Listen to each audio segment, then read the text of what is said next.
this. LeBron James, a step closer to making his season debut. Remember, he's been sick. That's a nerve condition that can affect your back, your glutes, your legs. He's not been traveling with the team since his diagnosis while he recovers. And Shams reported on Wednesday that he's not going to go on the Lakers' 5-game upcoming road trip. But what is the latest that you're hearing here, Shams, on his recovery and his progress?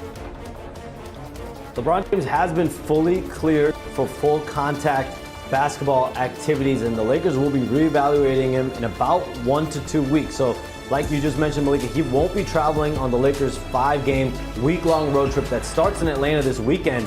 But this now sets the stage for him to progress to 5-on-5 live action, potentially as soon as next week, maybe with the G League South Bay team. He has been doing individual work. I'm told even some one-on-one action recently. But the next step for him is to do 5-on-5. It could come next week, or when the Lakers come back from their road trip on November 16th. Then maybe you see him get in with the main team. But the Lakers and LeBron James are still operating that he will be making a season debut at some point here in November, around mid-month. But listen, we're in uncharted territory with a player that's about to turn 41 next month and in year 23. Oh yeah, 1 to 2 weeks is what you had posted on social media for a reevaluation. So we are inching closer to seeing LeBron James make that historic debut this season. Shams, thank you so very much. I want to bring it inside our Los Angeles studio here with Bobby Marks and Kendrick Perkins. Perk, we're here and we're one step closer to seeing LeBron after what we saw last night. I bet we are. I want to come back too. After watching the Lakers look like eye candy, yeah, he want to come back. After watching Luka playing the way that he's playing at an MVP level, Austin, Reeves doing his thing, playing at an all-NBA level, when LeBron gets back, it's just going to elevate the Lakers even more. Now, I believe he's going to take a lesser role, right? I believe he's going to become the third option on the team behind the best duo in the league in Austin Reeves and Luka Doncic. That's what I do believe. I don't know about that. And that's okay. I mean, look, we could debate this another day. Here's why I'm saying this. LeBron James could impact the game in so many areas. Do I think he needs to be the primary ball handler? Absolutely not. But we could see LeBron James at the forward position being a screener, being a roller, right? And being a guy that could play off the ball, a spot-up three-point shooter. His percentages have been up through the roof his last 2 years. So when I say a lesser role, I'm just saying not dominating the ball as we grown accustomed of watching LeBron dominate the ball, because he got two guys that he trusts, Luka and Austin Reeves. I think what's it going to do to the starting lineup? I think that's going to be the biggest question here. You're probably going to see Mark Smart likely come off the bench now, who's now been starting. You put LeBron next to Jamar. It's basically the same lineup we saw last year. Now you just take Jackson Hayes out and put DeAndre Ayton here. But here's the deal, Perk. If you can acquire a player in November and give up nothing, who's averaged 24, 8, and 8 last year, you could do it. And he will fit in seamlessly here. I think the best thing, Malik, also is that they've had 7 different starting lineups to start this year in 9 games. It's almost a blessing in disguise that he's been out, because it has given J.J. Redick a lot of optionality to kind of mix and match as far as with his process. You know what else is giving J.J. Redick an opportunity to do? Develop something that the Lakers haven't had in 5 or 6 years, an identity and coaching. And now Braun is sitting back and saying, man, you know what? We actually got something.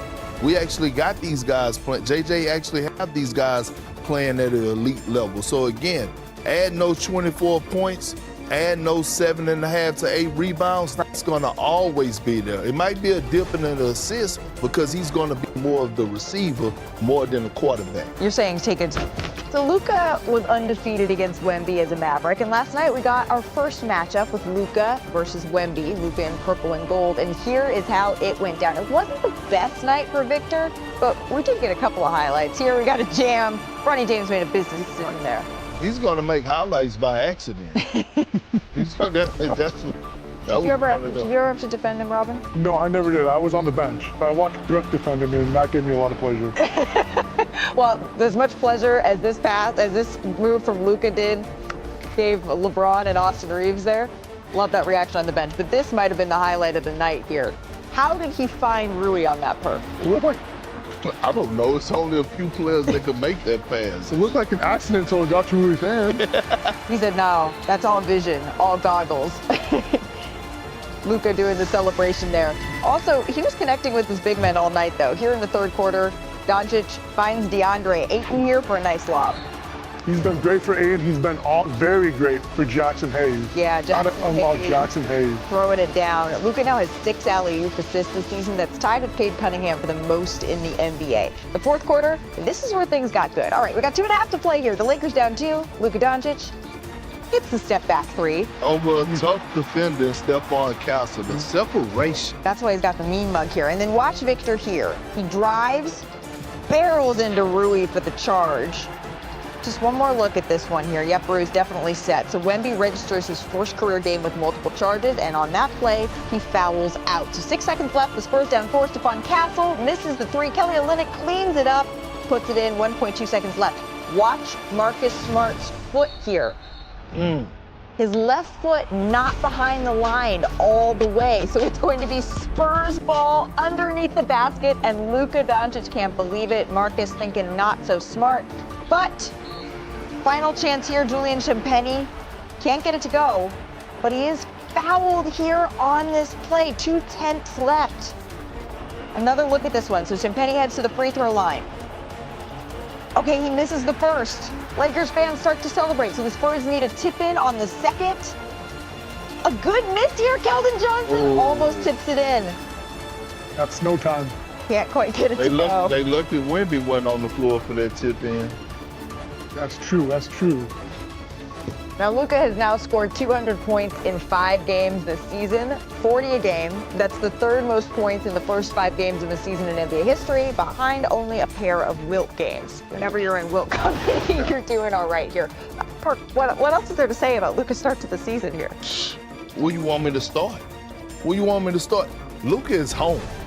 Luka is finally home. The furniture's moved in. The dishes are up in the cabinet. He's real cozy, and you can relate to this as men, you know what I mean? He's finally being able to lay on the couch, rub his feet together, and pass gas in this house. Damn it, he's getting it in. I didn't know that's the metaphor we're going with. And look, yes, he's going to have the points, the assists, the rebound. We get that. Last night, I was expecting Wemby to be the best defensive player on the floor. That happened to be Luka. 5 steals, 2 blocks. Luka Doncic all over the place, making the impact. I'm saying, Luka is really out here, and he's playing with this type of force, and he's on a mission. And we talk about the revenge tour. Yes, that was a prime example last night, primetime action, going against an elite team in the West and in the league in the San Antonio Spurs. What did you see, Robin? I saw the Lakers. They've been comfortable. And that's what you were talking about. Last season, you could tell Luka wasn't comfortable. Right. And this season, Yep. they're playing, I like to call it's snow time. It feels like, it's not quite showtime, but they've got something going on the court. It's fun. There's energy. And you're doing snow angels. That's the idea. Absolutely, yeah. There you go. Well, you mentioned that you thought Wemby was going to be the best defensive player on the floor. Luka Doncic put on a clinic, really. Our thanks to the play from Luka Doncic and from Austin Reeves. Los Angeles is a top 5 offense, and while we won't see Reeves tonight, Luka is still putting up over 40 an outing. So again, no Austin against San Antonio. He has that right groin soreness that he's working through. But that just means the Spurs can expect a heavy dose coach of Luka Doncic. And that's a scary proposition Yeah. for the Spurs. Perk said he'd buy a ticket to watch Wemby. I would buy tickets to go watch Luka Doncic. The guy's an amazing talent, living in the paint, scoring, playmaking, getting to the foul line, Malika, and a few examples that really highlight just how effective he is. We know he's an elite high pick and roll player. Jackson Hayes does his job. He brings over the low man, Santi Aldama. That's all he has to do. You can look at Luka's eyes. He sees Rui wide open in the corner, on time, on target pass for a high efficiency 3-point corner shot. And then this is where he's been just incredible this year. Living in the paint, getting to the foul line. He's got Bam Adebayo, an elite defender. He's got him on skates right here. Bam's playing the step back to the left, gets lifted. Now you can see he's going to cross him up back to his right hand, get deep into the paint, and you can see him here for an easy 2. It's going to have to be a lot harder if the Spurs are going to have any chance of winning tonight. And with Wemby back there, Malika, I expect it to be a lot more difficult for Luka than that last split. Yeah, Luka has been playing on another level, but so has Victor Wembanyama here, Coach. And Kenny. Yes. Oftentimes around these parts, maybe we're accused of talking a little too much Los Angeles Lakers. Oh, really? But they're off to a heck of a start this year. I mean, it kind of feels warranted at this point. It's easy to get excited about this team. Well, you know, they have two players that are perennial legends of the game with Luka and obviously LeBron. And when LeBron is out, we talk about it. When Luka's in, we talk about him. So no matter what the record is, you're going to talk about the Lakers. But what is going to be the most interesting part is when LeBron comes back. Because the two guys who've had the most success while he's out, they're very ball dominant. So they need the basketball to make plays. They're playmakers, not play finishers. Play finishers, a guy who just waits, dunks it. Perk was a play finisher. Just let him dunk it. You know, but no, I'm just saying, no, you put him in the box right there. Like I'm driving and put him in a dunk spot. He's going to dunk it. But then there's guys who know, no, I got to create to get a rhythm. And now, can you have three guys on the same team be creators? I know, Coach, you had Jokic. You can't have three Jokic's. Right. It's impossible to have that because there's not enough ball movement and body movement to win. So it's going to be interesting to see what LeBron does and how he slides in. You ask about when LeBron James will return, and it's magic. Shams Charania appears. Our senior insider, Shams, is here with us. Shams, what more can you tell us about when we could see the NBA's all-time leading scorer back into the mix here for the Lakers? Malika, LeBron James has been working out individually, and I'm told the next